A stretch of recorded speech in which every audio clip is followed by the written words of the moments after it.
So thanks for joining me, Paul. Welcome to this simultaneous broadcast. You've exposed a lot of corruption surrounding 5G. How are you going there today? Yeah, good. We're surfing the waves. It's an interesting time at the moment, Jeff, right? So just with what we're dealing with individually and collectively as far as circumstances are concerned, but also the dynamics of what we're experiencing with the surge in emotions and having to process what's happening and staying in front of the agendas, etc., as they're happening. Very important. There's so much information to contend with. It's hard to process a lot of it. We are seeing the covert installation of 5G technology during this lockdown. They are being very deceptive with the rollout, aren't they? They are. They're being very deceptive. So that's the thing. There's, as you probably know, there's multiple agendas running out simultaneously at the moment. So, apart from the obvious disproportionate response and the controlled demolition of the economies,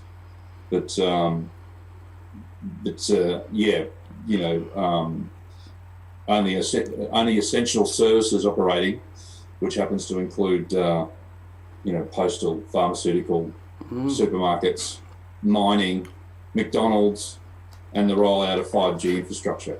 So we've had a lot of people throughout our group post updates from all over the world about 5G infrastructure getting rolled out and technical crews working on that at the moment. And people have got some very real concerns at the moment, Jeff. So we're sort of being observant and being vigilant at the moment, but there's a lot of people getting ready to take a lot of actions on a lot of different fronts. There sure is, and there's reports of people destroying 5G towers. I mean, that's understandable when you look at the catastrophic health damage that it causes. People really want to bulldoze these towers, don't they?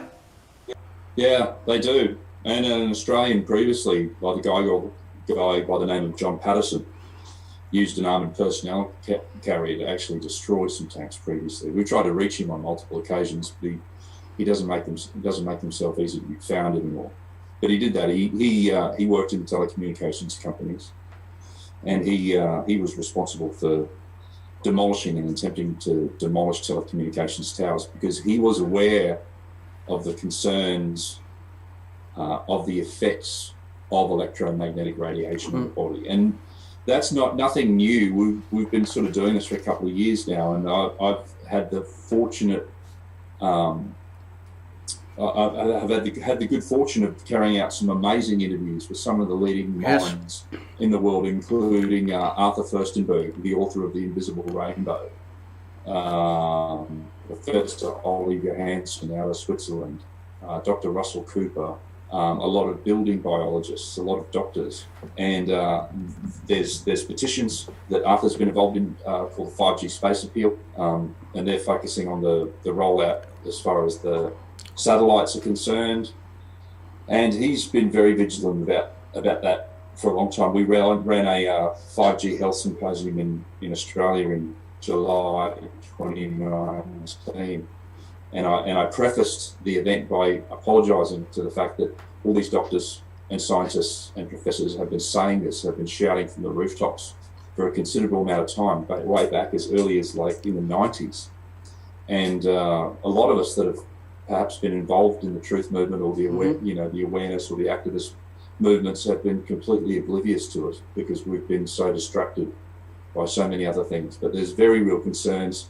The doctors that we've interviewed pointing out the impacts.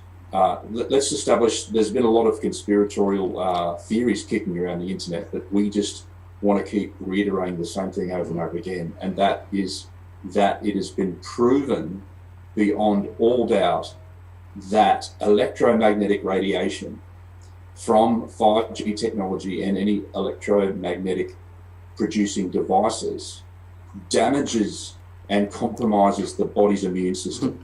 Yep, exactly. That is a subtle understatement when you talk about the other impacts, including obviously things like tumours and cancers and infertility and miscarriages and all sorts of things on that level. It's just how it affects the body. It creates it damages the body's ability to be able to absorb nutrients. People become more and more exposed to, or I think we'll look back historically and find that a lot of people have perhaps been misdiagnosed, because a lot of doctors don't actually know, they're not actually treating the cause, they're only treating the effect. So there'll be a lot of people that's been diagnosed as like all sorts of conditions, anywhere from ADHD to brain fog to chronic fatigue to MS, to it's the disease of the blood, leukemia, all those sort of conditions that are all associated as a direct result from overexposure from electromagnetic radiation. It's absolutely devastating. The 5G network generates the radio frequency radiation. As you said, it damages DNA, it leads to cancer, oxidative damage, it causes premature aging, a range of health problems, disrupts cell metabolism, and it leads to many diseases. Now, the diagnostic criteria, people are finding it really hard. It's very convoluted, some of the information coming out. They installed the 5G grid in Wuhan, and then we've seen an outbreak of people with flu-like symptoms. They were rushing to get a vaccine. That led to convulsions. So they've masked this, and a lot of people are attributing the COVID outbreak, the 5G is what's behind that. And that's a big catalyst for the problems that we're seeing. Yeah, well, that's multifaceted as well, Jeff. You know, the thing is that, what can I say, there's multiple things about that, including that there's been a lot of reports in countries right across the world where people have had pre-existing conditions that have statistically become COVID-19 statistics. And a lot of people have been raising this recently. I watched an amazing, I don't know whether you saw it, Jeff, the David Icke interview on London Real. It keeps getting banned, doesn't it, and taken down? It does keep getting banned. Yeah. We tried to share it, and then we've re-uploaded it as a mirror site on BitChute, etc. So it can't be censored. But it's also available on davidicke.com and also londonreal.tv. But yeah, just very real concerns that have been raised in relation to those things, and it's great to see more and more people talking about it than ever before, and raising the awareness. And that's the duality as well, Jeff. As much as they try and stomp on us and crush us, the more awareness that it raises in the world. It does. Even at the expense of trying to be censored by people like Facebook and YouTube. Well, you get some people trolling, they step forward and they say, oh, you want to take us back to caveman days. Technology's moving forward. Why are you trying to delay progress? And because they can only see it from the advantageous standpoint, they don't see the harms that are attached. So they don't. They don't, and that's the thing as well. I also prefaced the beginning of our symposium with that, are these people, these tens of thousands of doctors, scientists and professors, do they have a legitimate concern? Or are we just being, untrusting technophobes?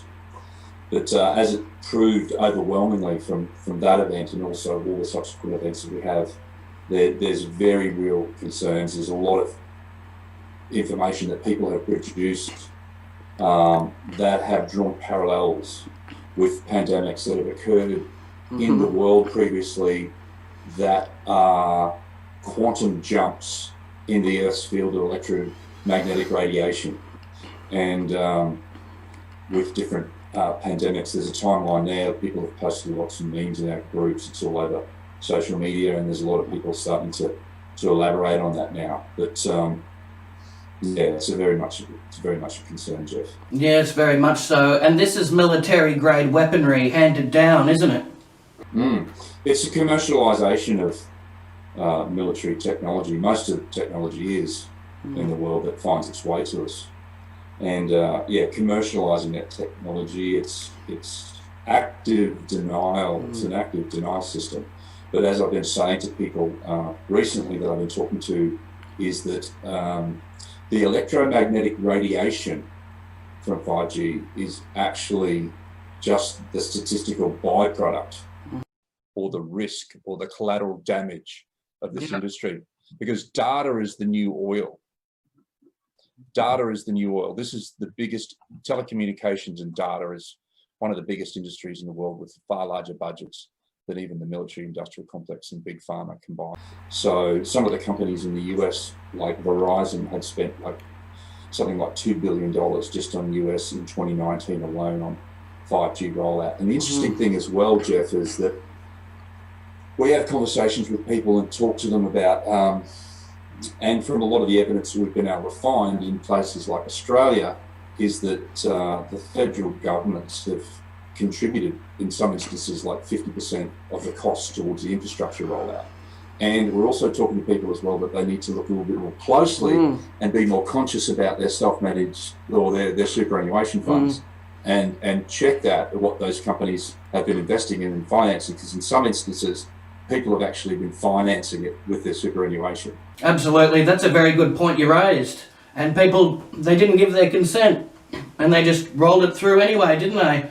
Yeah. And all the tests and studies that they've conducted, they're not valid, they're inaccurate. They did a test on a standard average size male, and that leaves women and children at risk. And what's being conducted, it's not above board and it's very corrupted. And that's the thing as well. So that's what the point I was trying to raise. Is that we're not technophobes. You know, we enjoy technology. We're having this experience of technology at the moment. But the reality is that you can do it in other ways and run cable to node. It doesn't need to be wireless. It's wireless because it's convenient for them to not have to provide the infrastructure to be able to roll out, so it doesn't need to be upgraded or it can't be compromised on the ground. And yeah, there's ways to be able to carry out the technology so that you can have fast internet that doesn't expose people to electromagnetic radiation poisoning. And I think that's the thing as well. People like 5G's been a little bit, the term 5G's been a little bit homogenized over a period of time, and the telecommunications companies are trying to promote it as convenience and but let's just call it exactly for what it is. And wireless technology, 5th generation and generations, or even from what Arthur Furstenberg is saying, even 3G and 4G is electromagnetic radiation. Yes. Poisoning. And then and it's accumulative, and there's no antidote. It's disastrous. And then we have elderly folks, they're waking up in the middle of the night with migraines. They're all stressed out because of the smart meters. Yeah. I mean, this is really sad. You have to treat the elderly with respect. You can't bombard them with radiation against their will. Yeah. I think that's the thing as well for me, Jeff. It's you know, whether we're talking about electromagnetic radiation exposure through wireless, or you're talking about vaccination. You know, like once I don't have a fixed position on it. I have no political alliance. I have no religious philosophies. It's really once the illusion of choice is removed, that's when it sort of gets my back up. You know, when people are, like you say, they're trying to force people into mass vaccination agendas. They've like forced, I don't know how many millions of Australians into unemployment through this economic collapse with a disproportionate response. We've been saying that on average, of over 500,000 people have been dying in the world every year from complications associated with common flu. And now for, I don't know what's Australia, maybe statistically 50 people that maybe had already had compromised immune systems to start with, that they want to collapse the whole economy and wipe out everyone's livelihood and well-being and put them under house arrest. It's just like, if people don't wake up from the violation of this, then nothing will. We've got a lot of friends that are sort of getting a little bit worked up and upset because people are not listening or paying attention to what they're saying. And I'm just saying to them, look, you know, just be there for them. The masses are getting unplugged at the moment, and it's a lot of us that have been doing it. I imagine for yourself as well, Jeff, with We Are Change. You guys have been doing a lot of great and amazing work. Thank you. And been doing it for a long time. Yeah. You know, and then you've got the masses that are only just been unplugged quickly in the last couple of weeks or couple of months, and like the movie The Matrix, sometimes that can be a little bit of a violent awakening and just allow them to have their process. But it's just to be there for them and as they come undone. The reality is, if they haven't woken up by now or woken up to what's coming, they probably never. Exactly. The New World Order is here, and whether people like it or not, they have to deal with what's about to come. And it's validation for a lot of the truth tellers and truth seekers. They've been explaining this for years, what's about to come, and nobody believed them. Now, a lot of the skeptics, it's like they've had a bucket of cold water thrown on them. They're in shock. They're starting to wake up. They're starting to feel a little bit ashamed and a little bit embarrassed that they didn't take this seriously. And now we're seeing that forced vaccinations is on the cards. We've got 5G rollouts. It's all coming into fruition, this nightmare prophecy. Some religious people say we're living in the end of days. It's a real serious threat. We have to stay vigilant, don't we? We do. And, you know, there's different contexts as well. I think the challenge that we have, Jeff, is to have people be informed as possible without slipping into a state of hopelessness. Exactly. And, you know, the reality is it's going to get rough, like really rough, like beyond anyone's comprehension. Worse than the Great Depression in 1929. At least that happened over a few years and was contained to certain countries. Now all these markets are all financial markets, and banking systems are all interconnected. It's a deliberate collapse. It's the 9/11 of this generation. It's financial and economic terrorism that's being perpetrated, particularly against the middle class in most countries. Well said. And you see, you go down to the supermarket, you feel the tension. Everybody's on edge. Everybody's out for themselves. They're looking over their shoulder. You can see the aggression coming out in people. They're in a fight for survival. That's how they feel. And, you know, it's chaos and pandemonium. And people, it's all about self-preservation. They don't care about anybody else. So, I mean, it's that's an indication of what's to come.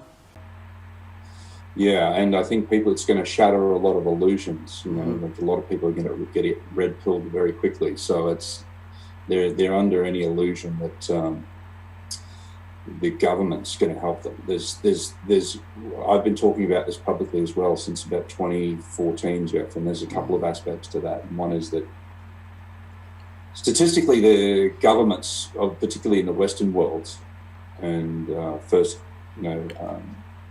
world countries, already have had unsustainable and mathematically unrepayable debts.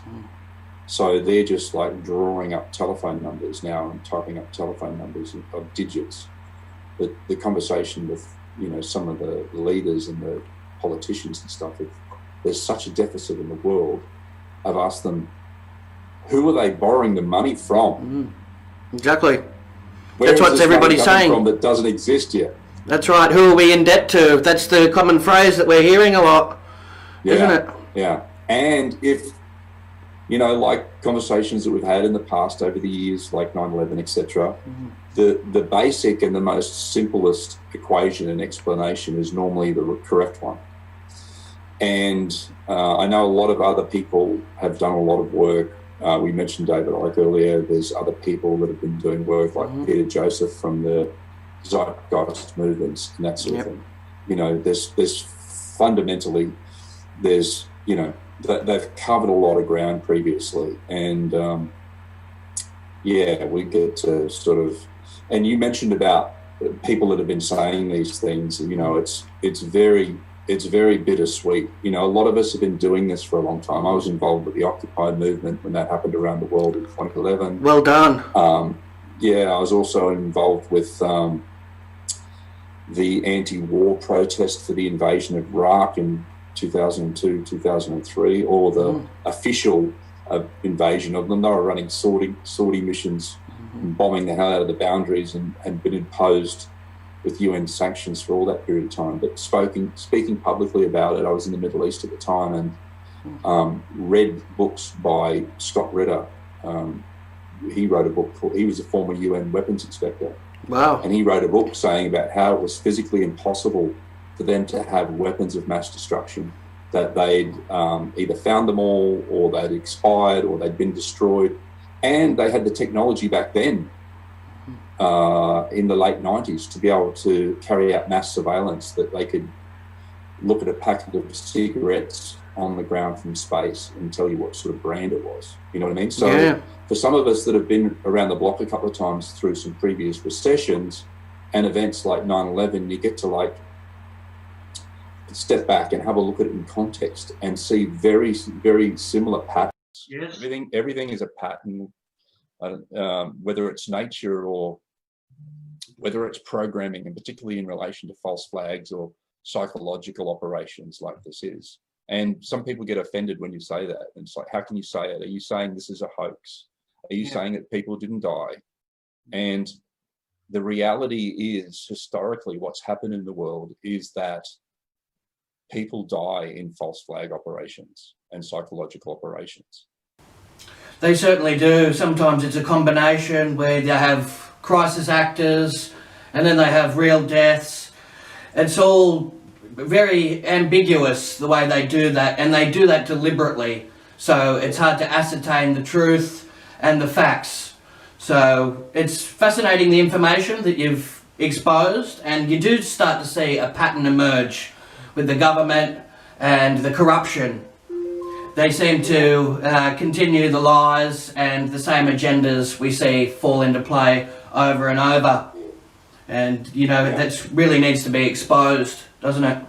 It does, Jeff. And that's the thing as well, for some of us that have maybe, you know, been around the block a couple of times or getting a bit grey, you know, it's you get to see the patterns. And particularly if I don't watch media, mainstream media at all, you know, anything that I need to know I can find from underground media and from people within our communities and networks that share something. We'll pretty much know anything that we need to know within about 15 minutes of it occurring in the world.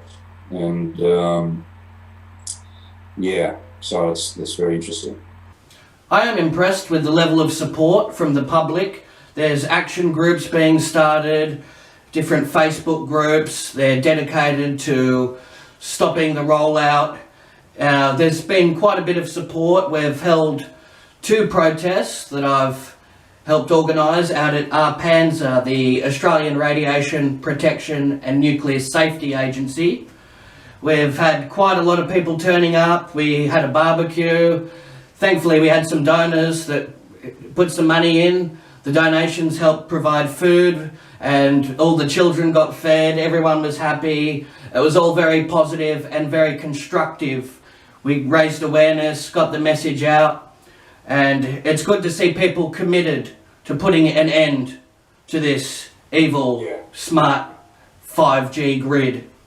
Yeah, it is. It's great, Jeff, and that's what we've been saying to people as well. So there's different people. We want people to be active and be involved, and normally the first question is, once they've got this level of awareness, is what can we do? And there'll be multiple actions that get to take place. And obviously, you know, having conversations, spreading information, sharing it on social media while you still can before it gets completely censored. But is encouraging communities to form physically and collectively based on their local regional council area, and join your local Stop 5G Facebook group or create your own platform. We also run Telegram channels as well and other communication channels to move away from, because we know that the censoring and the blocking and the shutdown of groups will start happening at some point, particularly as it rolls towards the mass forced vaccination agenda. They've already publicly come out and said that that's what they're going to be doing. And so to form groups based on those areas and start taking actions with with legal actions and just being in communication, and being in communication with councils, being in communication with people that have been making money off having these towers on their sites and in their locations. You wouldn't believe where, you know, people were sending some of these locations for towers and things in, Jeff, you know, in playground areas, children's daycare areas, hospitals. People will look back on this point in time and children's children and go, how could you guys be so stupid to not realize that all these conditions were being caused and created by electromagnetic radiation? Exactly. The whole rollout is reckless and irresponsible, and it's just not logical to put people in danger, and especially children as well. We've heard of cases, many they've got cancer because of all of this. A lot of parents are grief-stricken. The tragedy is enormous, and people feel so helpless and restricted. People's capacity to make a change is minimised because of the lockdown. We're all stuck indoors, so, you know, people want to get out, they want to campaign, hand out flyers, but it seems like it's all done by design. We've all been restricted, so we can't do anything except operate from home. Yeah. Well, that'll be it for now. There'll be legal action that's taken as well. And, you know, I got to do an interview with Max Egan recently. I've seen that. You know Max as well, Jeff? Yes, I've had him on the show. Very intelligent man. Yeah. He's very intelligent, very experienced. And I've known Max personally for about 12 years now. And, wow. You know, it'll get to a point at some point in time where people will be called to rise. That's really what we're facing at the moment, and we don't condone or sanction violence or destruction of private property. But you know, we've already, as you mentioned earlier, we've already seen some of that happen. You know, it's funny. The English sent all their convicts to Australia, so you think that we would be sort of retaliating first, but the English have, and it got coverage earlier this week, last week, in Channel 7 News in Australia as well, that we've posted on our YouTube channel, trying to dismiss the fact and telling the public that 5G is perfectly safe, and that we're a bunch of tinfoil hat wearing nutcases. Yeah, they like to always convey that image across, that people are just overreacting and they're conspiracy based with their thinking. That's that's their game plan. They always like to do that. They like to ridicule, and that's their plan. But you know, as the information comes out, more and more cases of people falling ill from radiation exposure, they can't suppress this information forever. The people will not be silenced, will they? No, they won't be. And there'll be a point in time. The thing is, we work with clients as well, Jeff, coaching them through this transition and have them make sure that they're, we're all going to be hurting, that's the reality. But it's going to be about minimising the risk.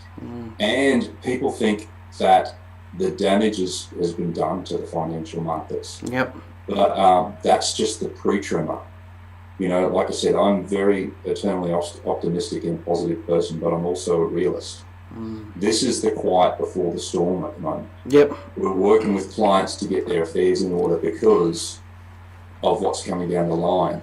It's, you know, millions of Australian unemployment benefits. They're going to try and force them into a mass vaccination agenda, or no jab, no pay, no travel, and people will start having to make personal decisions about that and where they stand.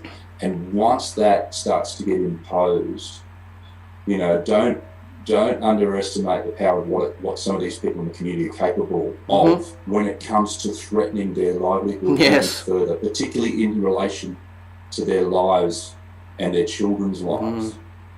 You know, they will be staring and clawing out the eyes of the beast that's doing this stuff. You know what I mean? Yeah. Because people know also is that, I know we're about stop 5G, but this is about imposing vaccination or electromagnetic radiation against people without their consent. Yes. And it's been proven, whether it's 5G electromagnetic radiation poisoning or forced vaccinations that contain heavy metals and thimerosals and those sort of products, it's shown and been proven to shut down consciousness. And that's really what's occurring at the moment, Jeff. This is a war, this is a spiritual war on consciousness on multiple levels that's being carried out in different levels and layers, but also on the earth. That's what's happening. And we're seeing a lot of deceptive practices. They're disguising 5G towers as trees, cacti. The way they're rolling that out, it's very sneaky and it's very sinister. And it's going to make it hard to, there might come a day in the future where they realise they've made a horrible mistake. They start taking down the towers, but then there's some that still remain because they're hidden.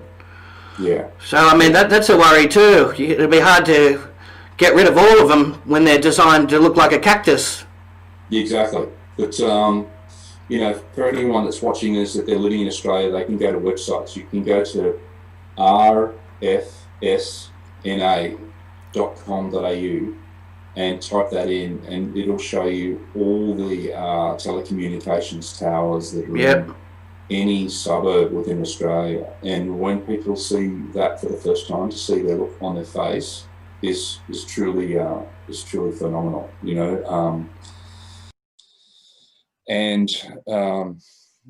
just the levels of radiation. It'll show you all the information about which telecommunications companies are there and what level of communication that those towers are projecting. That's very important information. People know that it's not very secretive in that sense. They can be tracked and located, so we don't have to worry about snakes in the grass or anything like that. They can be found. Yes. Now, people attribute they have a ringing in the ears, such as tinnitus. They're saying that's coming from the radiation as well. They can't sleep at night because their ears are ringing really loud. Yeah. That's one of the earliest signs of being exposed to electromagnetic radiation, the ringing in the ears. Some of it else can sort of be, like brain fog, lack of clarity, and also mimic what some people have been describing previously as chronic fatigue. So there's a lot of people, particularly the ones that are more sensitive than others, that experience EHS or electrohypersensitivity. So some of us are more susceptible and more sensitive to some things than others. I mean, that's annoying when you're trying to go to sleep and your ears are ringing because you're living near a 5G tower, and then some people, that's really upsetting too. I mean, that's irritating. Well, that's the thing too, when we're having conversations with people, Jeff, you've got to reach them in a way that they can get to understand how that affects them personally. And so they're rolling out the towers at the moment. And some people are not aware of, when they go to rent or buy a property, that a tower's there or where a tower's there. They get to find and listen to conversations like this and then look out the back window and then realize there's one out the back and think it popped up yesterday, but it's been there for a while. But they're going to be attempting to roll out particularly in the cities, the towers in a lot of locations, and people have been taking photographs and video footage of those installations and upgrades that are happening at the moment. Very important. Excuse me. We need everybody on their feet, locating these towers, spreading the message of the dangers. Israel refused to allow the installation of 5G. They were well aware of the risks and stopped the rollout there, didn't they? They did, but I've done a couple of interviews as well with Shay that's in Israel, and it's probably not as prolific as the rest of the world, but they are rolling out 5G there, unfortunately. So there was a bit of misinformation that came out earlier that saying that the technology was Israeli, and we've done some interviews and done some work. There is a company, if people want to look it up, there's a company called Qualcomm, and they're involved. We want to name the perpetrators of this this physiological attack on humanity. You've also got Huawei, or however you pronounce it. This is obviously a Chinese product. And then some of these other companies like Ericsson have phenomenal budgets. Even the Australian government has a $9 million budget basically for a propaganda campaign in an attempt to brainwash people into thinking that electromagnetic radiation doesn't pose any threat. They spare no expense when it comes to this rollout. They'll go to any length to ensure that this 5G is installed anywhere and everywhere. Yeah. They're ruthless, aren't they? They are, Jeff, but I have faith in people more than I have, even though there is people in governments that I know that go into those systems that are well-intentioned. A lot of those people end up being compromised and just told what to do. And as you mentioned earlier in the conversation, unfortunately, they're proving themselves just to be puppets of the New World Order. They haven't asked for the consent. There is no consent. Today is what, the 8th of August? Is today the 8th of August? Certainly is. Yeah, no consent day. So there is no consent. They haven't, the community hasn't been consulted. They don't have any evidence of trials proving that this doesn't have negative, and all these people that are in these positions have a duty of care.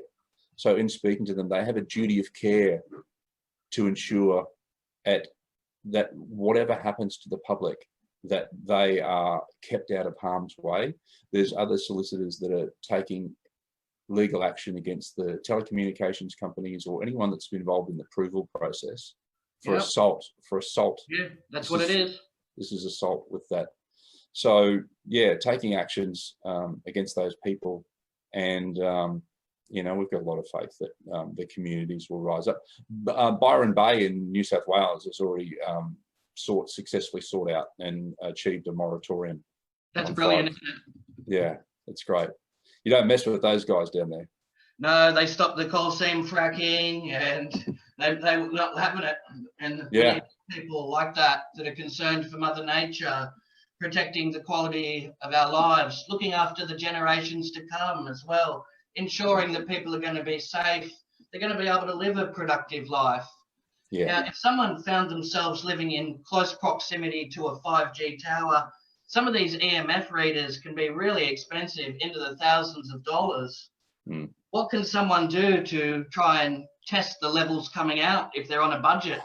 Yeah, well, you can test them, but you know, like you say, I know a lot of building biologists and that sort of thing. They have meters, and they're $20,000 plus range to be able to read that successfully. You can buy cheap meters, but they don't have the ability to be able to read, take readings for that level. But first of all, I'm going to say, like, the first action is that if you're renting near a property that has 5G, you probably should move as soon as humanly possible. Yeah. And the other thing I was going to say, that people that are property owners or landlords, etc., is that they will need to get onto this very fast, because the reality of the situation is that as soon as enough people wake up about this, they won't want to live anywhere near a property, either to purchase or to rent a property anywhere near this technology. And that will significantly affect the property value. 100%. Even more so of like how much more the property value is going to be declined. Yeah. Coming into this flow-on effect. And that's what I wanted to say very quickly as well, Jeff. And that's the fact that people should not be under any illusion that this is just going to be over in a couple of weeks. Some of the other countries are talking. When Scott Morrison in Australia came out and talked at about the timeline, he stood there with a storyboard, and underneath on the bottom corner it said 30 weeks. So how did he know that this was going to take 30 weeks? It's all by design, isn't it? Yeah, well, someone else is pulling the strings anyway. He just turns up and reads the broadcast out for the media briefings. But That's the thing absolutely is, what's happening. A shadow government. Yeah, and if you watch the patterns, see, that's what I was saying as well. I watch the news not for what's occurring, but when you can get to read between the lines and look at some of these leaders, whether it's the UK, New Zealand, Australia, etc., a lot of them are reading from the same narrative. They've all just been handed the same things. And yeah, so that's interesting. We've seen that before. a lot of news readers, and they read it word for word too, sometimes verbatim. They don't even change any of it. Yeah. And that's the thing as well. That's the thing as well, Jeff. As you would know, there's probably about 15 billionaires in the world that own most of the media. So, but what I was going to say is that, like, for any of your listeners and also any of our listeners, because we're live streaming into our group at the moment as well. Thank you for joining us if you're able to tune in, depending on or watching the replay where you are in the world. But we're in a holding pattern at the moment. We've got, like, it's a quiet before the storm, and we've got some breathing space. So ultimately what the government's done with these bailout packages that they've borrowed from, and all the people, or a lot of the people that are facing some financial hardship or loss of jobs, or, you know, dealing with circumstances as we all are, they put their mortgages into hardship, which means they're still getting charged interest, but those repayments are going to be tacked on 6 months into the. What will happen at some point is that this drags on after 6 months, and we know that from the narrative. Other governments are also saying 12 months. You know, they said a couple of weeks at first, and then it was a 6 month, 30 week narrative. And then there's some of the governments are saying it could be 12 months, it could be 18 months. Yeah. So what happens then is that they can't get another extension on hardship. And then all you need is one of the large banks, like Deutsche Bank or whatever, who's been hanging by a thread for years already, to go under, and then it just sucks it into a massive vacuum like we've never seen before. Yeah.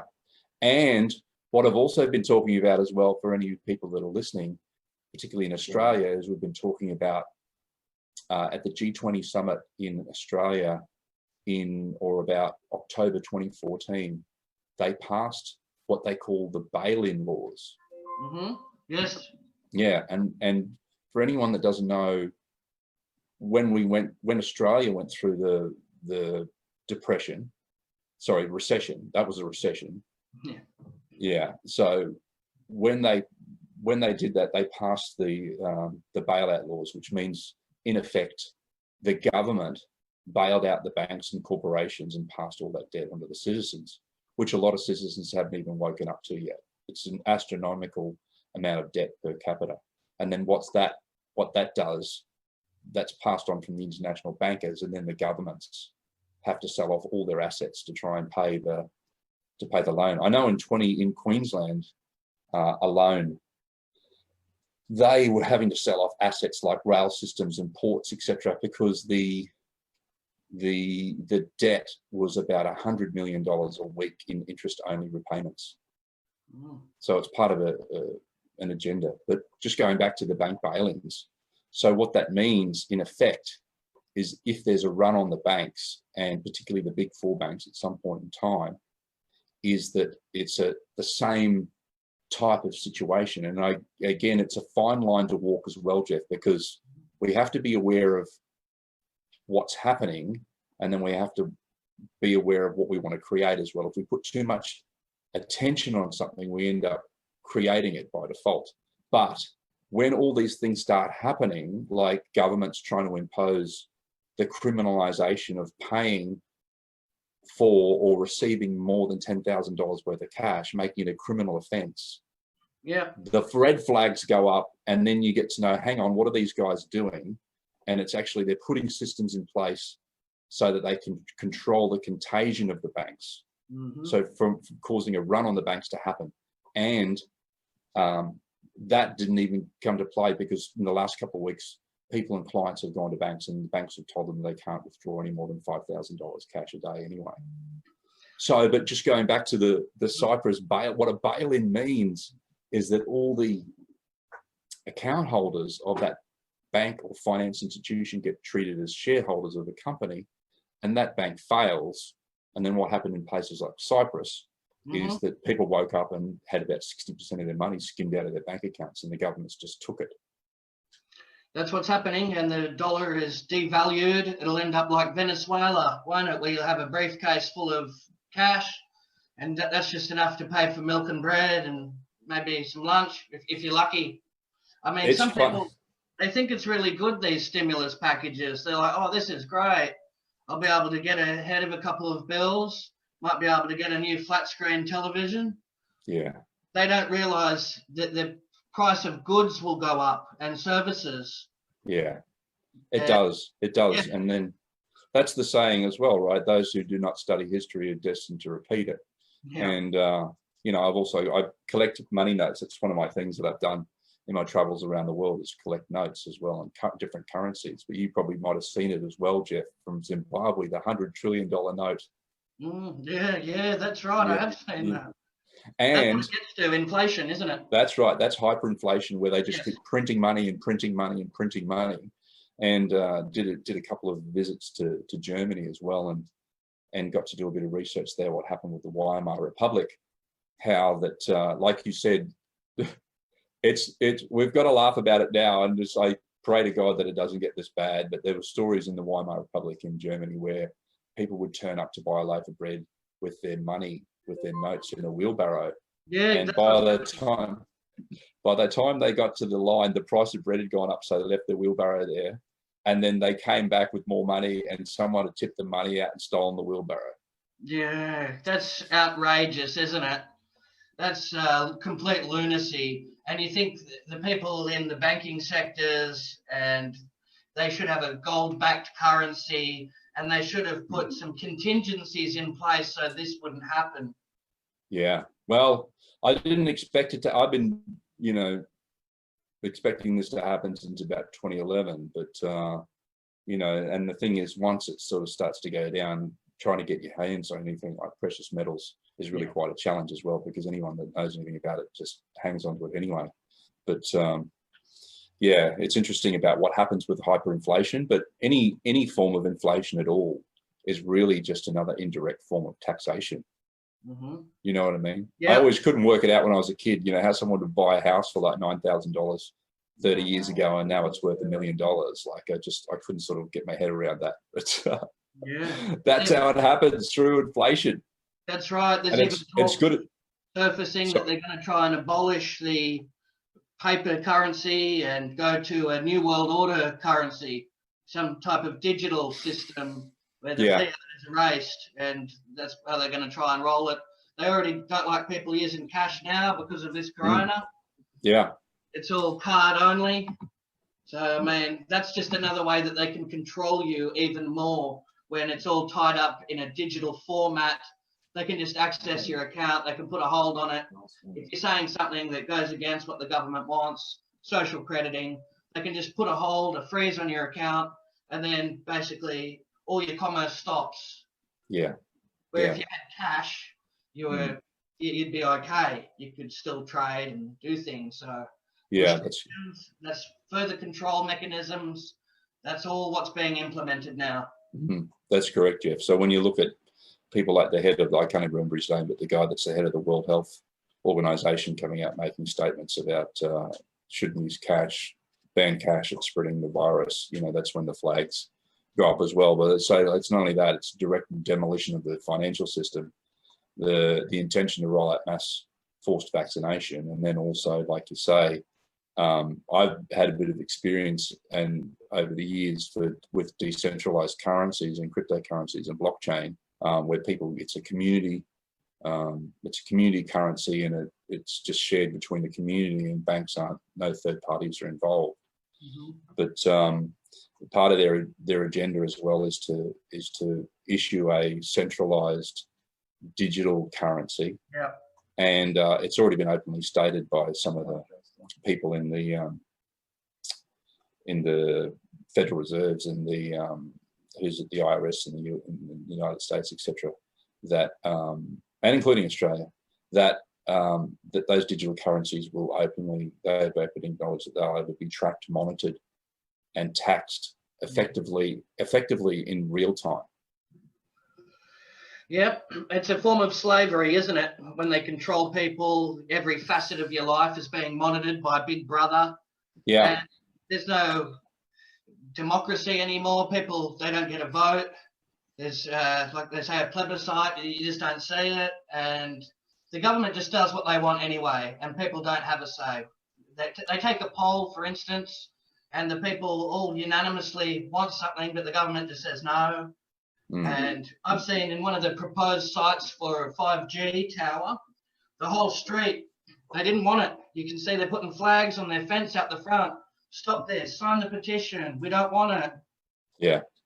And if the whole street doesn't want it, then how can you just roll it out anyway? Like, don't these homeowners have a say in what gets built and developed on their streets? Yeah, well, you'd like to think so, but quickly they're finding out that they don't.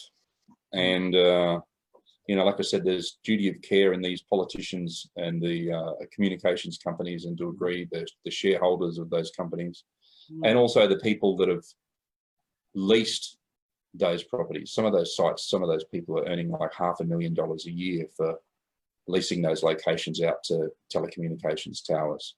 And yeah, there'll be a point in time, whether it be through legal process or by retribution and retaliation, that those people will be held accountable in one way, shape or form. Yep.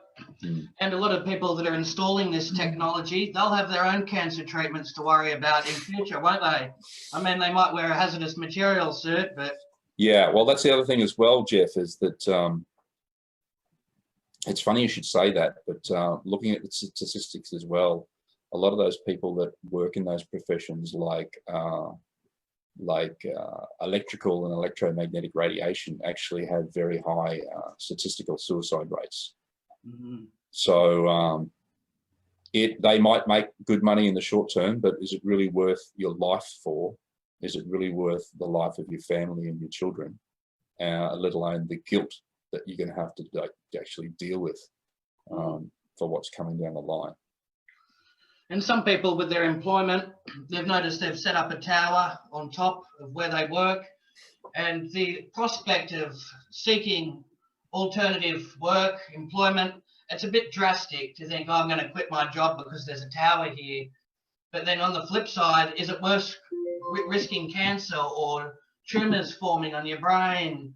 Yeah. And, you know, a quick death, isn't it? You'd be riddled with cancer the longer you stay. So yeah, well, it's like smoking as well, Jeff. Some people people's bodies can sustain it. Some people are more sensitive than others. It's even difficult to find any doctors that have real knowledge about electromagnetic radiation or EHS. But if that's the case and someone's having that experience, they should seek out medical advice from a doctor that has experience with diagnosis. And they should contact the employer and say that they've had medical consultation. Always is more superior than law. Doctors have the medical advice and the medical position, so they should say that they've gotten that medical advice, that they've been that they're sensitive to electromagnetic radiation and they're not able to carry out that work in that environment. That's right. And I've interviewed someone here on the show from GeoVital. They do home assessments. They come out with a meter and they test some of the radiation in the person's home. Yeah. And then they provide an assessment and give them a plan on what they should do. And hopefully, the more meters they sell, the price will come down, and then they'll be able to do these assessments en masse. That's what we do, isn't it? Yeah, that's it. And, you know, a lot of people can probably, you know, I think they charge a couple $100 for their consultations. It's easier to employ the services of a building biologist. And the other thing I wanted to mention as well, just talking about building biology as well, that got brought to my attention a while ago when this happened, is that, interesting enough, that a lot of these conditions that affect the respiratory system and the immune system is also contributed to things like mold. And what I wasn't aware of before I started this work with electromagnetic radiation is that a lot of mold is actually the result of they got this, what they call now, sick building syndromes, that lack ventilation and sunlight and circulation. And then the electromagnetic radiation is adding to that, and then that's creating the mold in the air and in the spaces, and then contributing to respiratory, and is contributing to respiratory issues, and then also you know, which ultimately compromises the immune system again. It's really frightening, isn't it? In the past, I've even had like an injury and I've been reluctant to get an x-ray because I'm worried about the radiation coming out from that. some of the doctors, they say that's not significant. Yeah. You know, you've got to take precautions. You can't just be exposing yourself Well, to this. they say it's not significant, but you watch them run out of the room quickly when they go to press the button, though. Yeah, that's right. Yeah. And lay a big lead shield Exactly. cloak over the top of you. That's right. You've got to take these precautions to look after yourself, because the body is like an antenna and it picks up the radiation. That's why when you touch a TV antenna back in the day, the picture would come back. Because that's how that operates, isn't it? It is. Yeah, the body is an antenna. People like Dr. Bruce Lipton have talked about that as well. And yeah.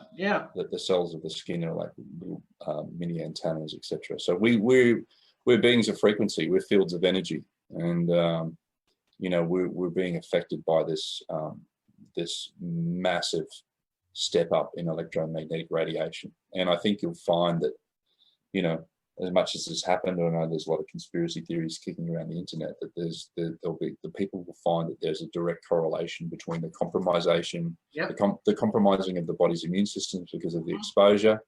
And then it's interesting as well, they talk about the people that have been on these cruises, and a lot of the Princess cruises all had 5G installation for telecommunications. Yeah. That's so, isn't it? Yeah. So a lot of the public haven't sort of put that together yet as well. But there's documents that you can find online that that talks about those telecommunication systems being upgraded.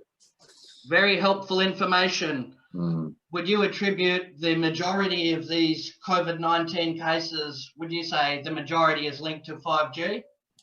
Well, I'll just go back to say that, you know, if you look at the statistics of people that have died previously, a lot of them have been people with compromised immune systems already, like elderly, or they've already had pre-existing conditions. So the reality is, without, like, I don't want to compromise the movement, but because people want to be able to dismiss things. A lot of people don't want to believe a lot of things.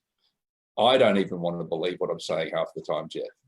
But the reality is that if you are exposed and being subjected to electromagnetic radiation poisoning, you are far more likely to suffer the illnesses of even being subjected to a common cold. Yeah. Very alarming. And we're seeing a lot of the 5G lamp posts, which is very strange. Someone did some type of infrared scanning, some type of night vision, and they could see it was pulsating some type of energy out of the street light. Yeah. Have you seen anything like that before?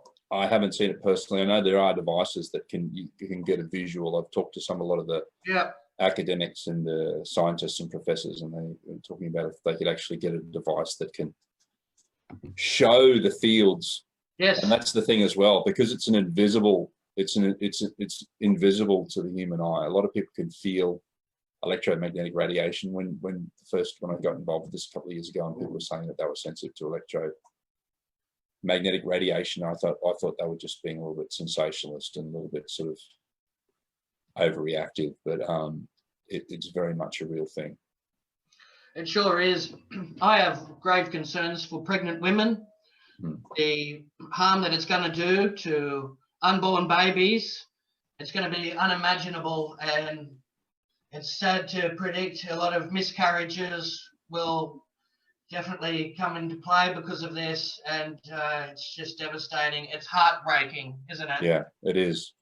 And, you know, that's if you start looking at the decline of fertility rates over the last 40 years, and I know that there are a lot of other contributing factors as well, including diet and air quality and water, etc. But the decrease in fertility rates, both in men and women, is very alarming. And like you say, I've had conversations and interviews with building biologists as well, and they very much attribute the increased percentage of risk associated with electromagnetic radiation exposure and poisoning, also attributed to things like miscarriages. So what we do is we in a lot of the stuff, that a lot of the interviews that we've done and material that we put out is all about removing, like there's some devices and bits and pieces that people can do, but ultimately the best remedy is removal of as much electromagnetic radiation as possible, as far as like living as far away as you can from electromagnetic radiation.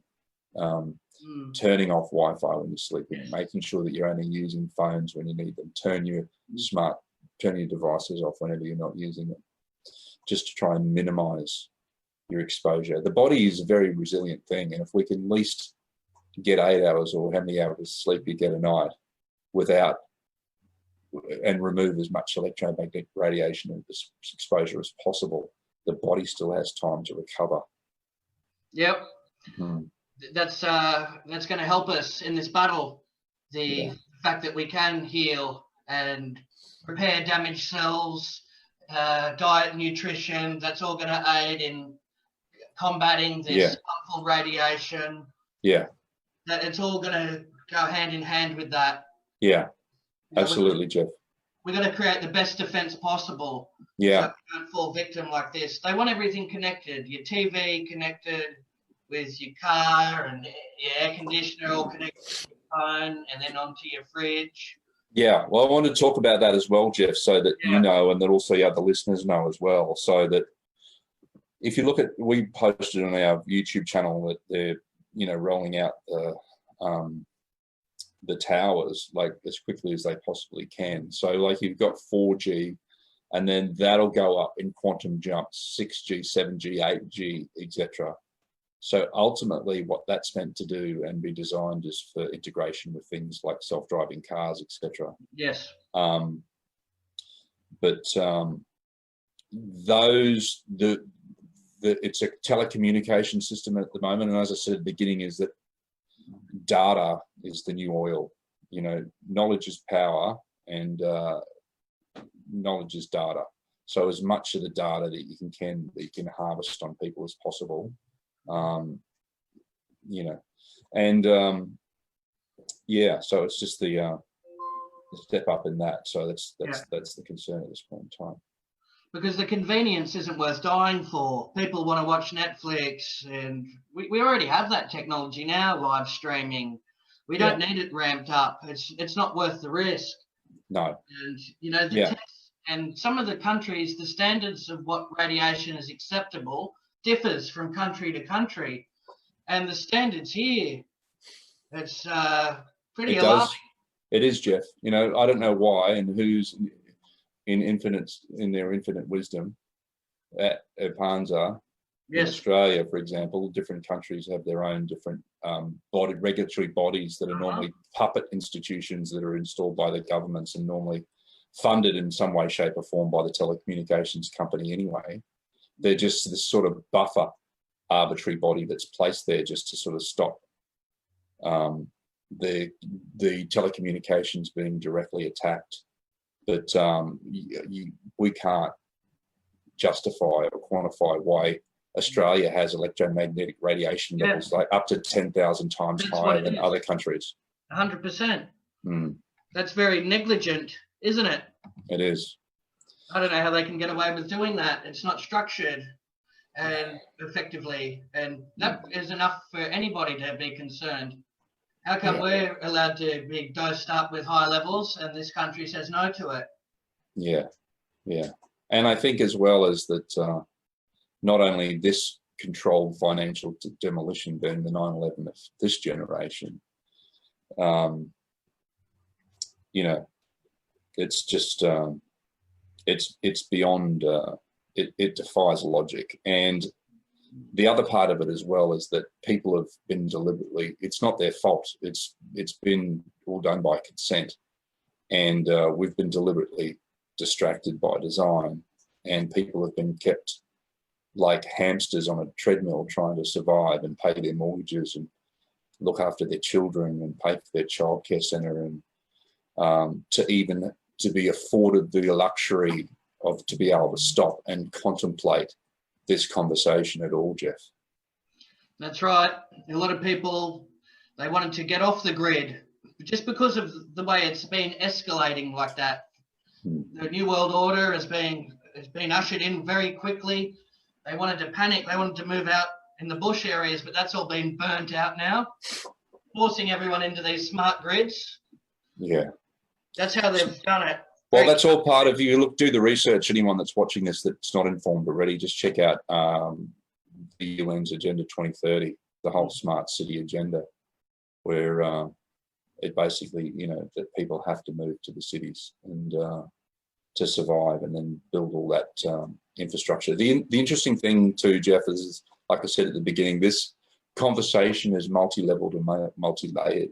So, and someone shared with me a video today, a TEDx talk as well, about potentially, and this is a bit mind-blowing as well. I know some people can't sort of deal with it so much, but integrating with the transhuman agenda. Yes.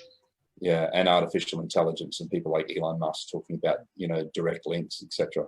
But the main concern is that the collective unconscious, or the shadow, or even other people that believe in off-worlds and other realms, yeah, that the collective unconscious or the shadow is actually hiding in the artificial intelligence.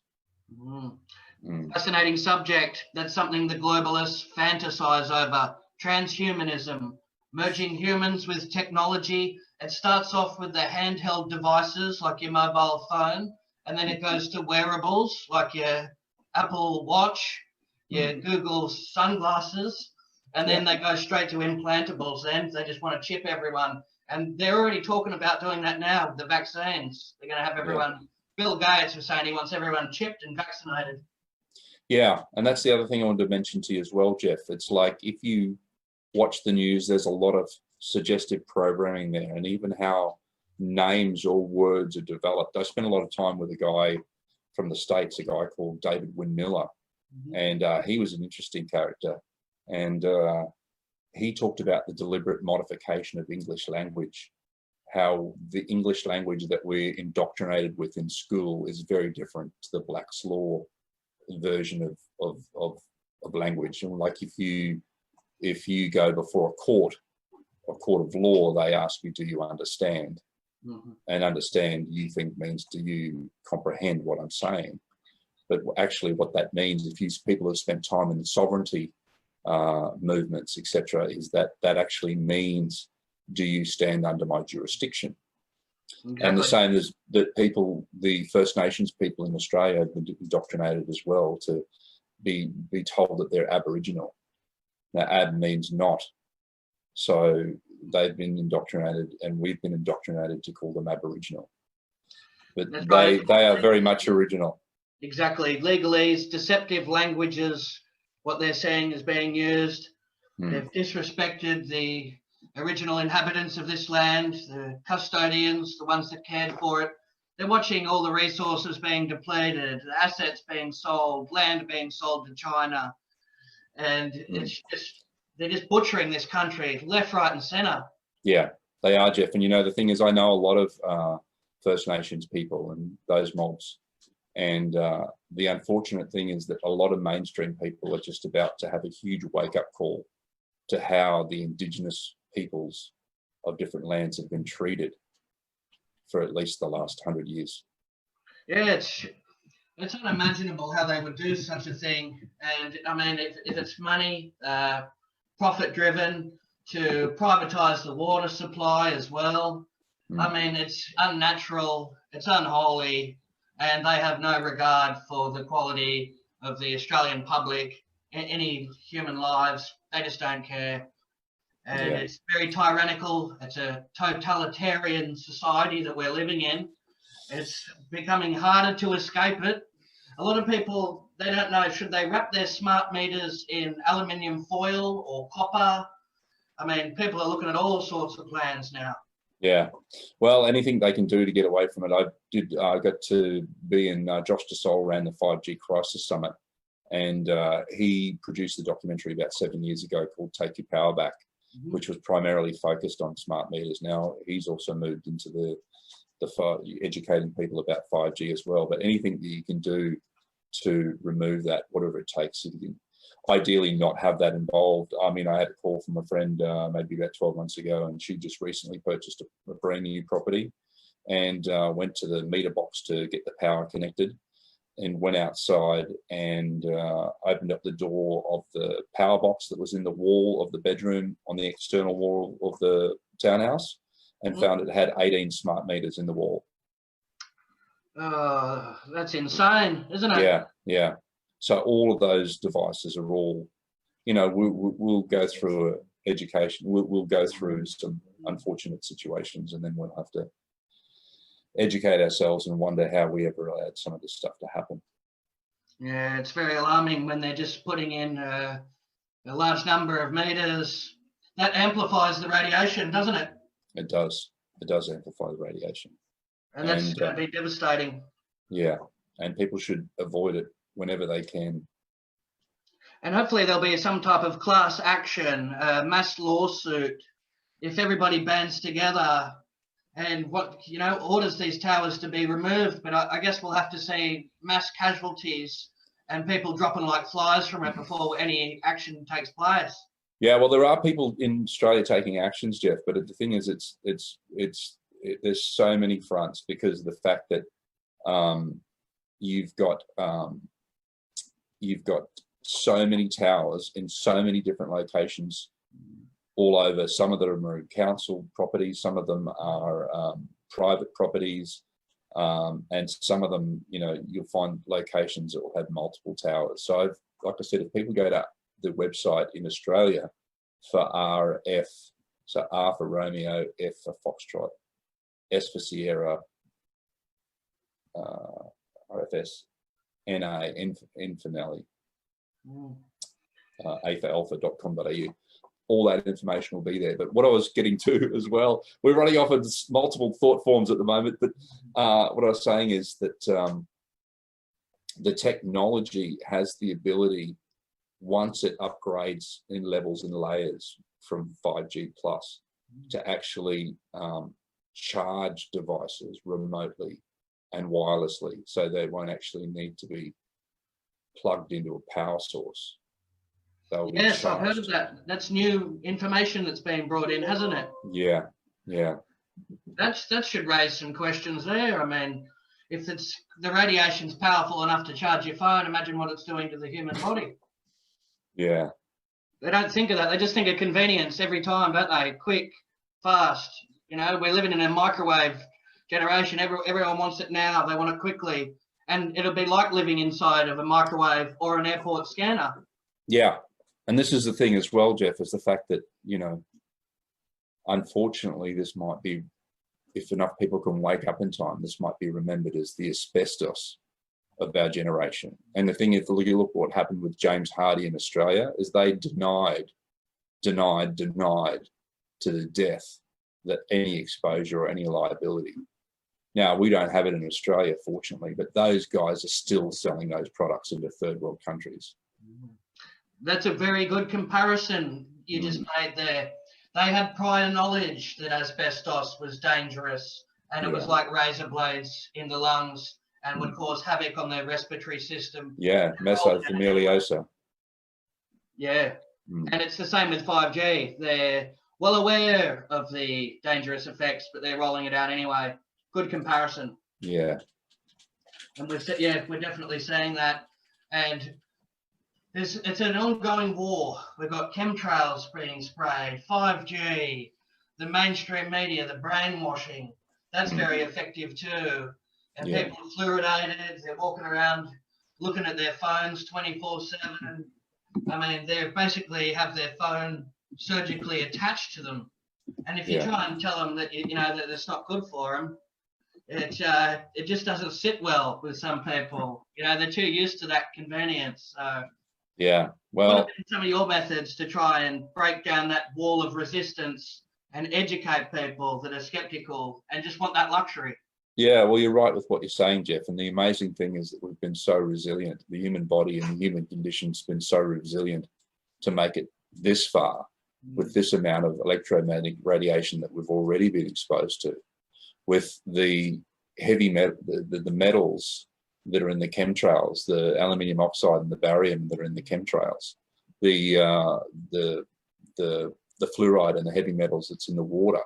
in Australia are imported from countries like China, so that a lot of that fluoride also not only contains fluoride but also contains heavy metals as well. Then you have the glyphosate that's contaminated the food chain as well. So it's pretty amazing that we're so resilient that we've already been dealing with all those things already. But the thing is, yeah, I mean, I've got past the point on social media, etc., of like wanting or needing to debate with anyone. If someone wants to have a conversation that genuinely wants to know, they'll ask, or if they ask my opinion, I'll let them know. But it's, if in conversation like this, if people are wanting to know, the information's always there. And I think it's not just for the adults, but also for the children as well. When I see 5G towers that are in an immediate drop zone for childcare centres and that sort of thing, we have a duty of care to educate people, and unfortunately or fortunately, that people if they don't learn by listening, they'll learn the hard way. And as we were saying earlier, if they haven't woken up by now, chances are they won't. And then other people sort of speculating on a spiritual level as well, that this is part of the split between the 3 to the 5D process as well, that either they're getting it, or there'll be a natural attrition. So people like yourself can only do the work to expose it, and just trust that the ones that are meant to hear this message, Jeff, are meant to hear it. And these 5G global rallies, they really make a big difference, showing up and protests. People are very dedicated, and the atmosphere was really good. Everyone was getting together and networking, and friendships were being started. And you got to look at the silver lining, and people are getting together, and the response, people are waking up, and the resistance is starting to settle down. If we get a few people that drove past and honked their horns in support, some people were stopping. They couldn't attend on the day because they had work, but they were stopping, donating money across. The response from the community has been really positive. Yeah, that's great. Good on you for doing that. And you never know the difference that you'll make. I still have friendships that I created from the era with the era for Occupy, but you never know the one person that you might make a difference to and change the trajectory of what they're doing or not doing to improve it for the better. Yep, we had law enforcement turn up, but they just wanted to make sure that everyone didn't block the footpaths and they could still get the people through. But everyone was polite and courteous. And you can see some people in government positions, I guess they can sort of see the dangers, they can understand, but they just don't want to get involved because of their employment. They're sort of caught in the middle of all of this, aren't they? They are, but it's going to get to a point. There'll be a tipping point in the threshold where people will be called to step up, and like I said, there'll be organisational groups to form. There'll be legal actions and class actions that are taken, not only to hold companies, but these politicians and the CEOs of those companies personally liable for carrying out acts of violence and assault against people. But ultimately, there will be a tipping point as well where people will be called to step up through acts of civil disobedience. Yeah, well, we can only hope. And some of the employees at some of these telecommunications companies, they're aware of the dangers. A lot of them are forced to sign confidentiality agreements, aren't they, to suppress any information that goes against their plan. Yeah, well, not only sign confidentiality agreements, but most of those companies and also the government departments also have a very strict policy that people are not allowed to have any opinions about anything on social media either. And they'll experience they'll be subject to instant dismissal if they have posted anything that's politically you know, I don't even know what the term political means. I don't believe in the left-right paradigm of political, but people that sort of seem to think the concept of political is anything that's like questions official narratives, you know, and you know, Australian citizens have been subjected to a lot. We've been subject to a lot, and it'll be interesting to see what happens, whether there's any another type of Eureka stockade type scenario, because of the fact that technically at this point in time, Jeff, after the Bali bombings that were carried out and the sedition laws were enacted in Australia, if you have an opinion that's outspoken against the government in any way, shape or form, technically you could be arrested for sedition, Jeff. Yeah, it's tyrannical, isn't it? It's a dictatorship when that happens. You can't speak your rights. You can't protest. What we're seeing now, someone was sitting down having a kebab. They got an $1,100 fine. That was an expensive kebab. Wasn't it? I mean, that just goes to show that the government's really flexing their muscles on this, and they're not taking any chances. They're putting everybody in lockdown, and it's a bit like a practice drill just to show. It is. It is. And yeah, they'll know just how quick they can take control in future too. Yeah, and I wanted to talk about this in closing too, because I might have to jump off onto another call soon. But yeah, with what you mentioned there with the whole social distancing thing,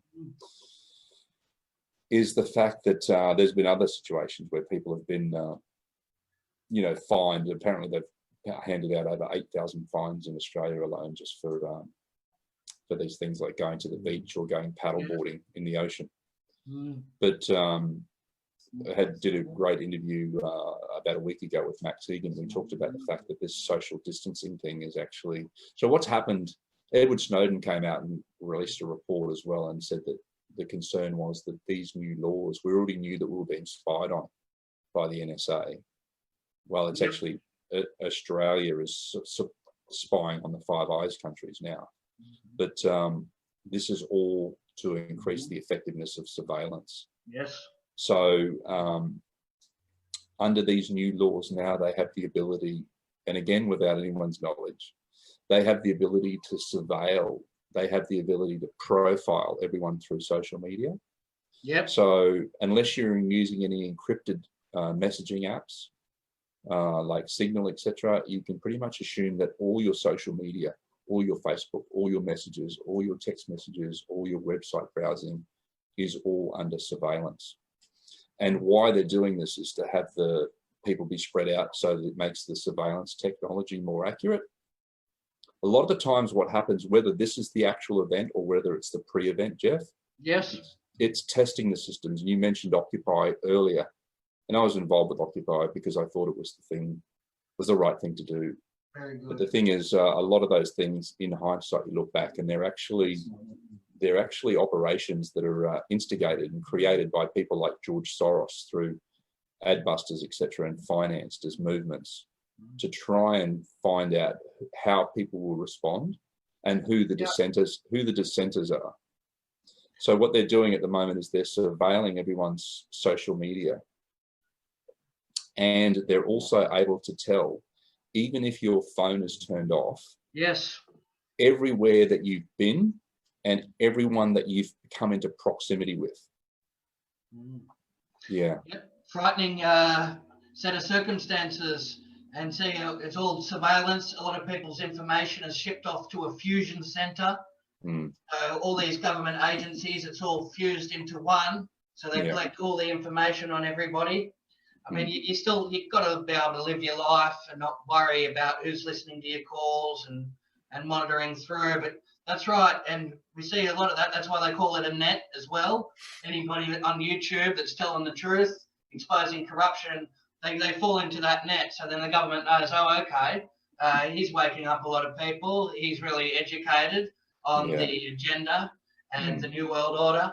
So then they put a tab on them and they monitor them. So they know when they push through their plans, they know who's going to be the one that rebels. Yeah, yeah. And it's a double-edged sword, isn't it, in that regard? It is double-edged, but like I don't, you know, I've like pushed past the point of like all those considerations around fear. And, you know, the Yes. thing is that my primary driver for me, Jeff, is apart from love for people and humanity, is the fact that I will refuse to live into the reality that they're trying to drag us into. Yeah. Mm. Because that's how they use fear-based mind control and trauma-based. It all works to a treat. It does, Jeff. Use fear as a weapon and a way and a means of controlling people. It's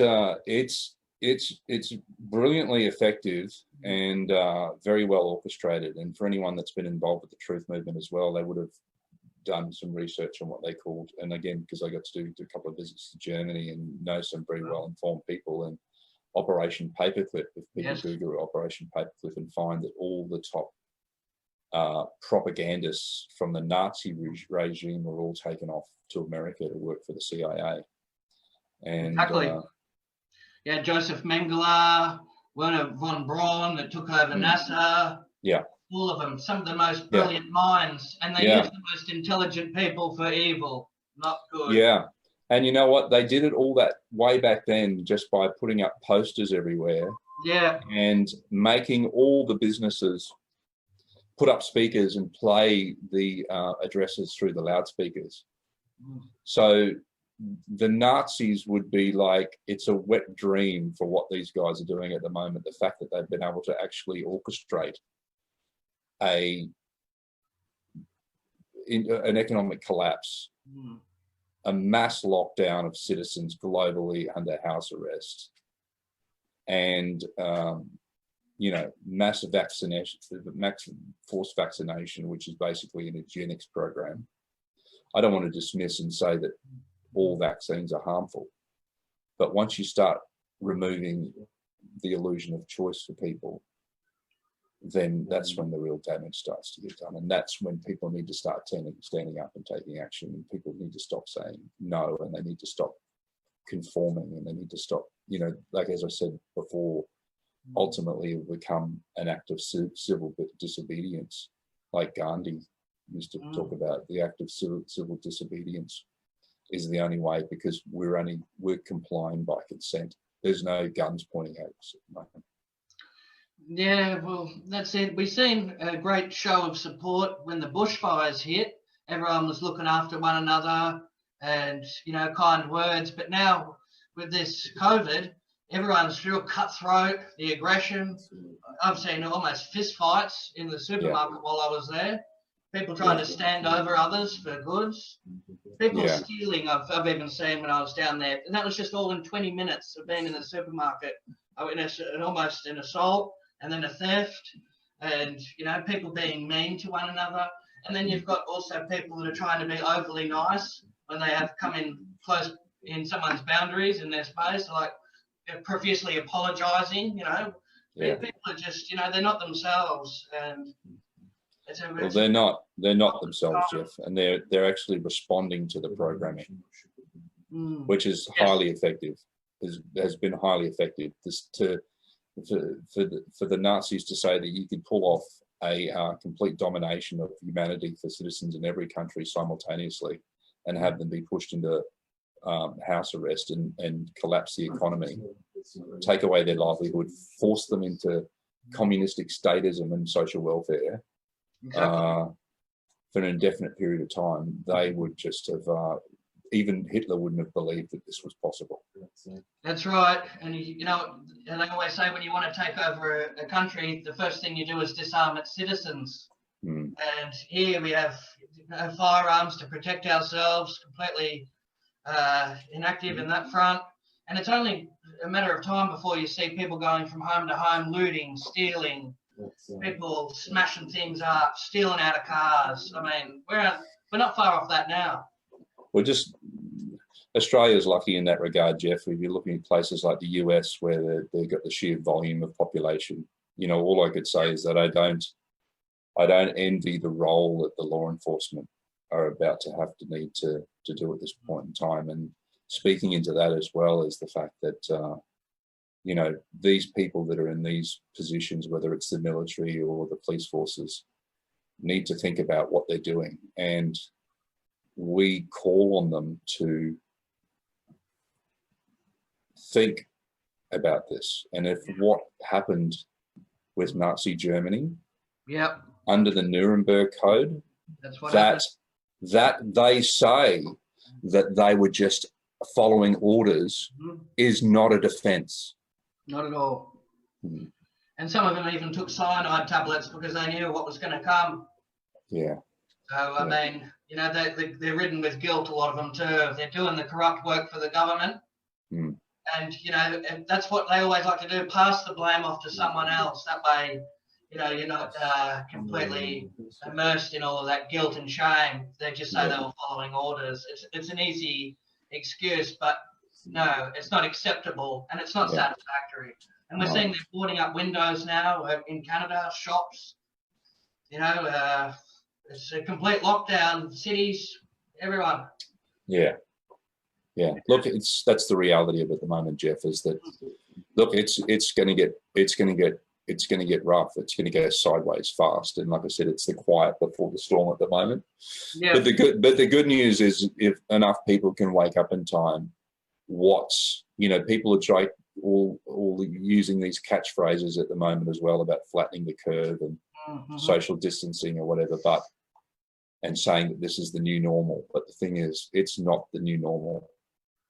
Once we transition this period and we come through collectively as a collective conscious, what's on the other side of this is even far greater and far better than what we had before. Positive thinking. We just have to weather the storm, don't we? Yeah, batten down the hatches, make sure everyone's looked after, make sure you're prepared, make sure that the elderly are looked after, it's the quote is things are not getting worse. We're drawing back the veil. Yeah. And we have to hold each other for this transition. And in the meantime, if the viewers are doing an essential grocery run, they just happen to realise that a 5G tower turned up in their neighbourhood while they were self-isolating. Yeah. Take a picture of it, put it on Facebook, tag all your friends, tag people in the 5G movement, say, look what happened. Yeah, make everyone aware of it. It's like I said, this is not happening because they're holding guns to our head. Yeah. We've allowed it to happen. Our sense of responsibility is our lack of consciousness in this area has allowed this to occur. And we have to take responsibility for that. Enough people wake up to what's happening, that people rolling out the 5G infrastructure, the damage that electromagnetic radiation poisoning does to people, then enough people will rise at the same time. Yeah. And they won't have the resources for what's coming. This is the Great Awakening, Jeff. This is where the reason, like a lot of us are here at this time, and a lot of people like yourself are doing this work. So thank you. It has to be done, and I appreciate your work as well. And we just have to keep circulating petitions, even contacting your local member of parliament if you feel compelled to do that. Explain that you don't give your consent to the 5G grid. So speak to your neighbours if you have a good relationship with them.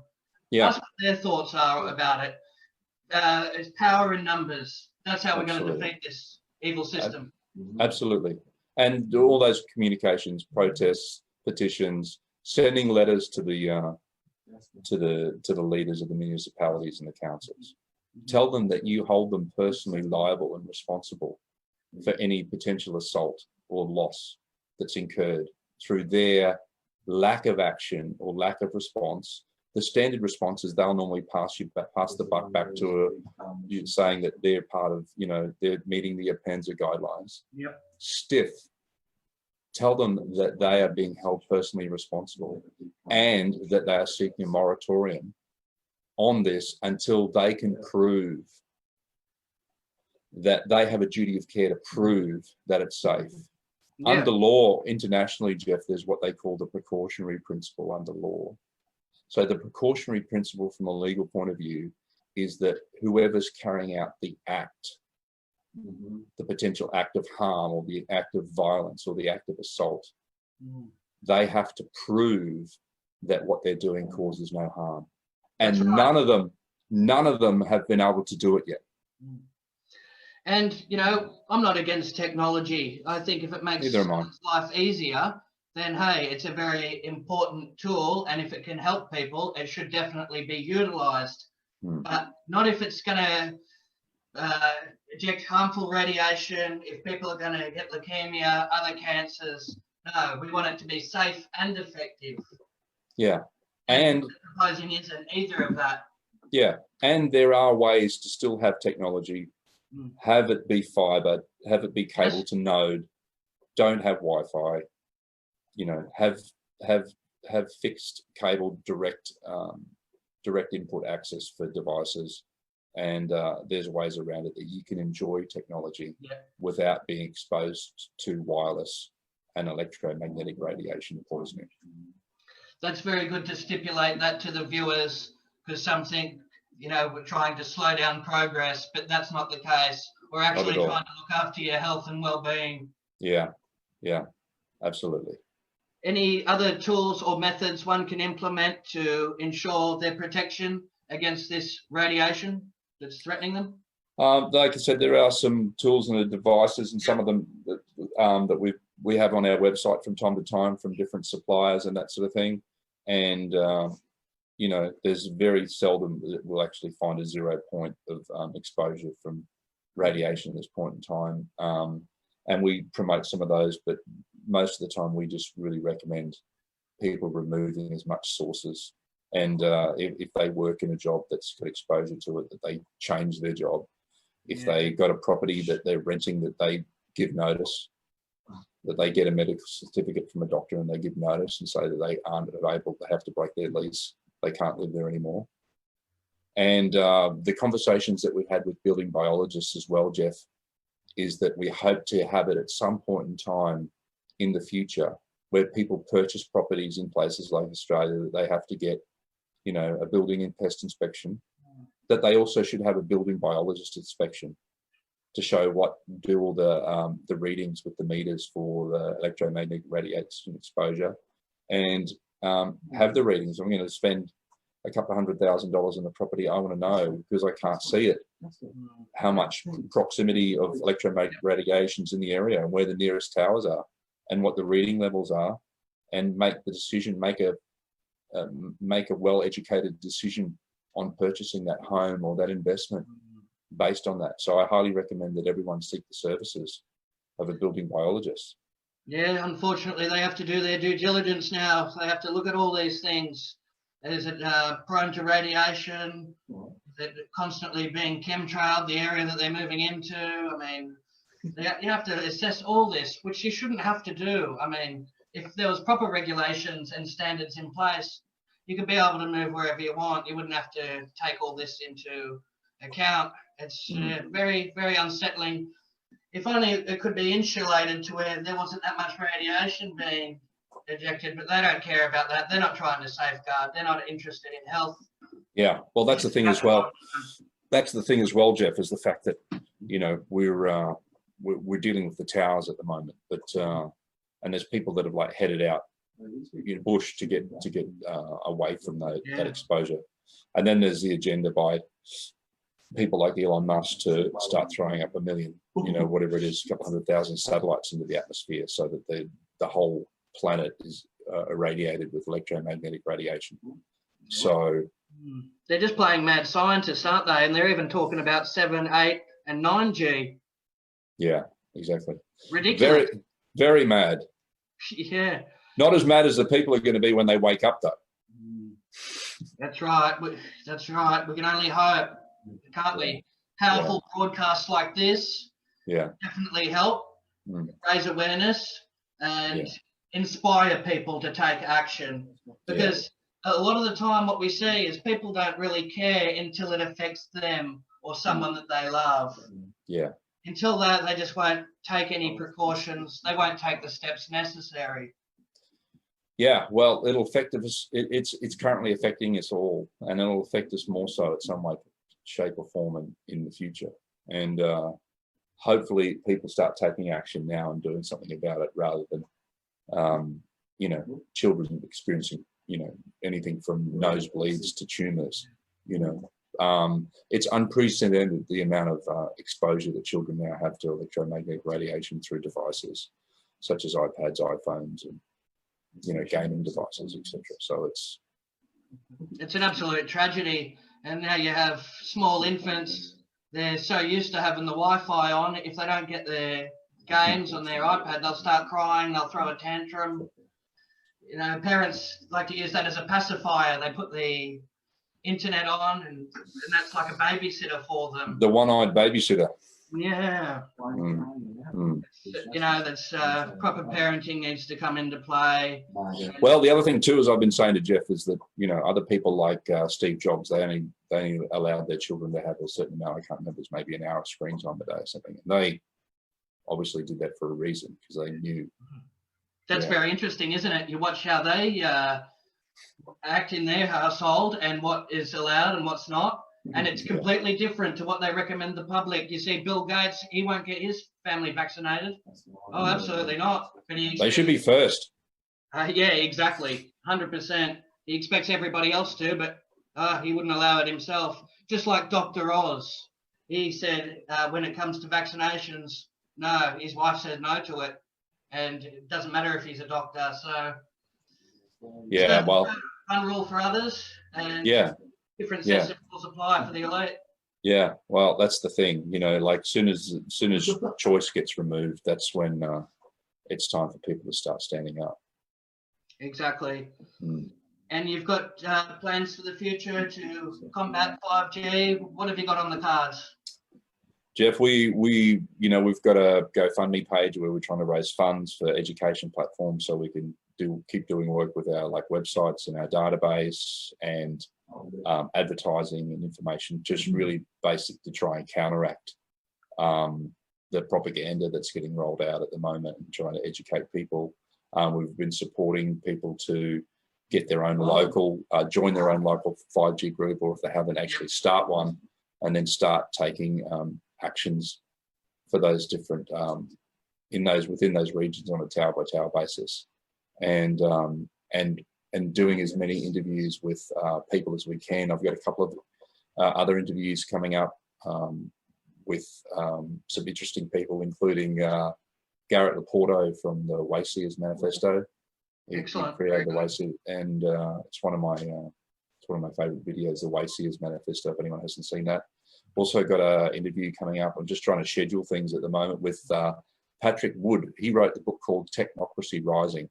Oh, okay.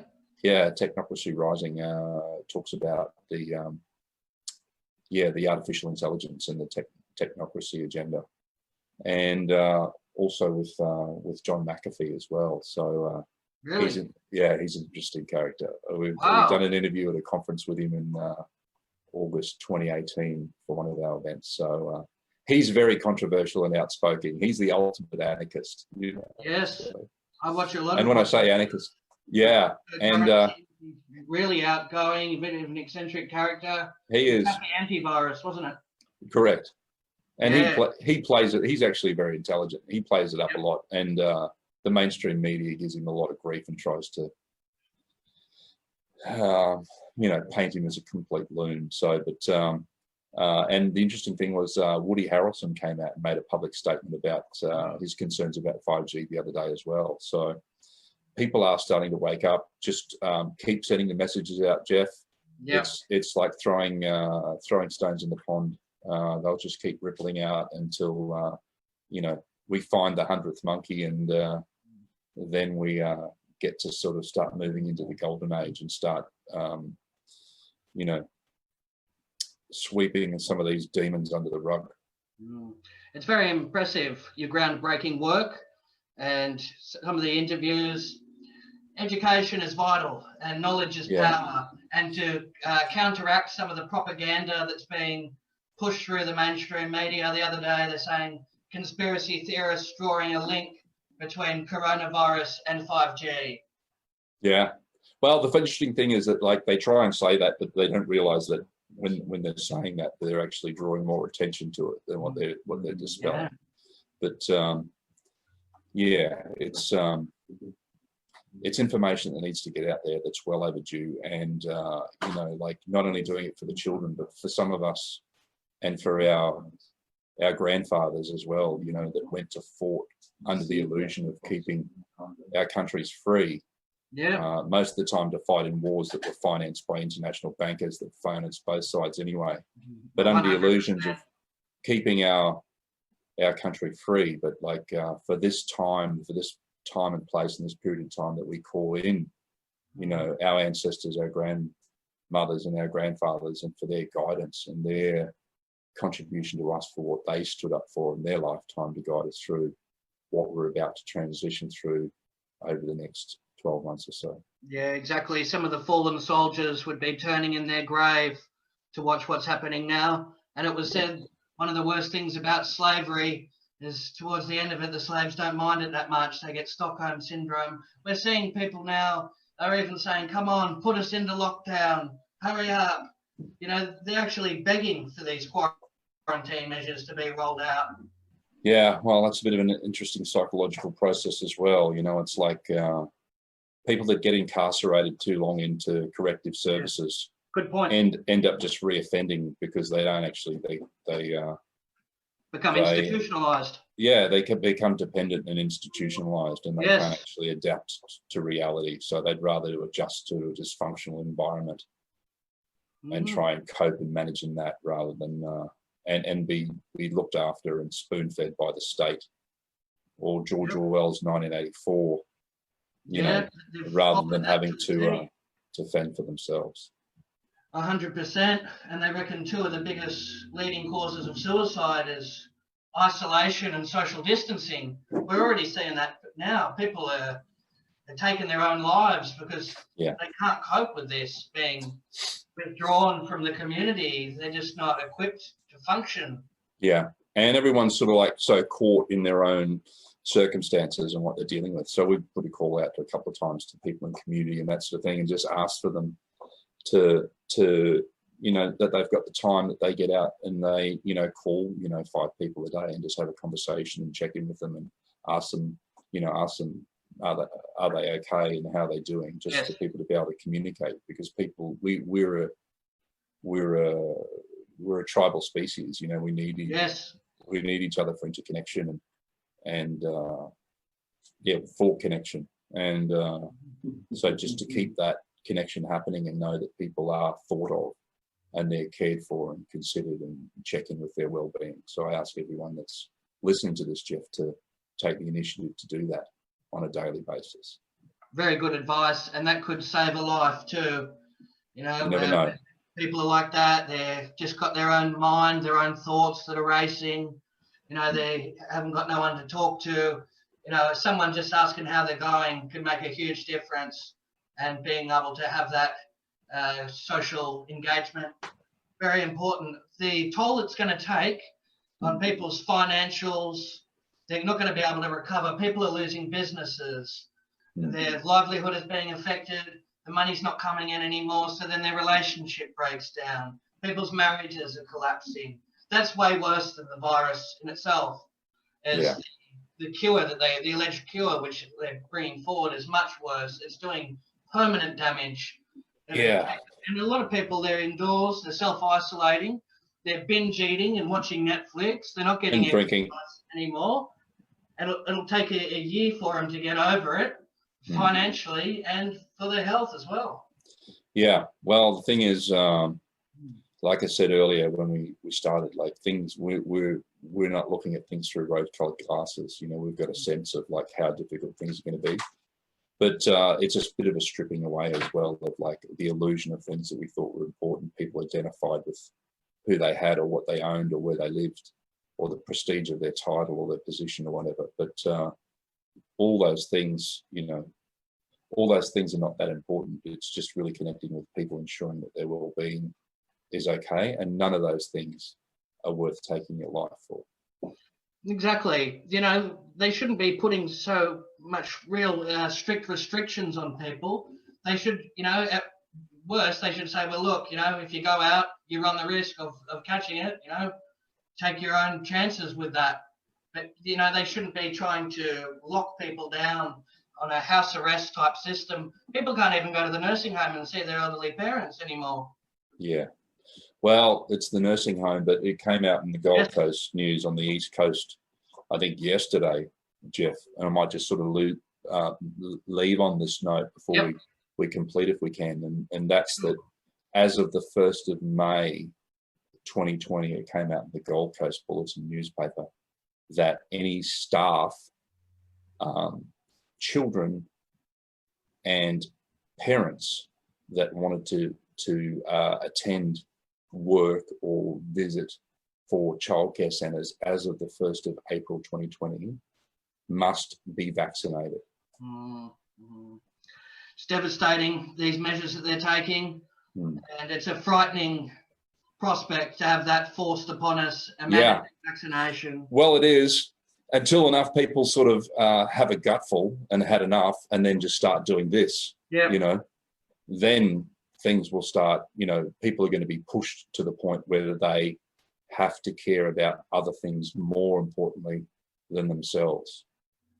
Yeah, well said. And I hear more people are saying that they're not going to succumb to this mandatory vaccination. They're not getting it. More people have said no. What I've heard, some of the outspoken people in the truth community, they're not going to relinquish and submit to that. Mm. Well, they might be able to say no at this point in time, Jeff, but Yeah. Scott Morrison actually enacted several weeks ago the Australia's Biosecurity Bill of 2015, which was passed under the guise and threat of the Ebola virus, and was meant to protect and designed and sold to protect the agricultural industry. But what that actually entitles them to do is they have the ability to forcibly remove tissue samples if they want to, and that they have the ability to force vaccination. It came out in the news in the last 48 hours that they're promoting all these drive-through vaccination services for the public. Mm. Yeah, and yeah, so Yeah, I'm petrified about that being implemented, these vaccination stations. yeah, sorry. So that's also, they have the ability to enact, which I don't know which stage that is, because they haven't actually said in Australia how many stages they've got, if they're up to stage 3 or whatever. So they have the ability to be able to enact forced vaccination or 5 years jail. Oh, really? Yeah. So check out the Biosecurity Bill of That's shocking. 2015. Mm. That's really frightening. Yeah. I've been fighting so hard to expose corruption surrounding vaccines. Mm. I've, you know, confronted doctors and everything on it. I've interviewed mothers of vaccine-injured children. You name it, I've done it. Speeches on it. I've fought harder than most. And, you know, if that happened, that'd be a real defeat that I really hope doesn't come into play. But well, that's the tipping point as well. I don't know where all the warriors are at this point in time, Jeff, but they're not about at the moment. But as soon as you start messing with some of these mothers and their children, that's when you really see the feminine rise. yeah, And the acts of civil disobedience will flare up substantially. yeah, it's going to reach a boiling point, isn't it? It is. And we're all waiting on bated breath to see what happens. Well, this has Yeah. been a very powerful broadcast. We've covered a lot of topics and provided the viewers with measures that they can take to protect themselves. Very important. Thank you very much for doing this simultaneous broadcast, and all the information will be in the description to provide people with further information. It's been great, Jeff. Thank you for your time.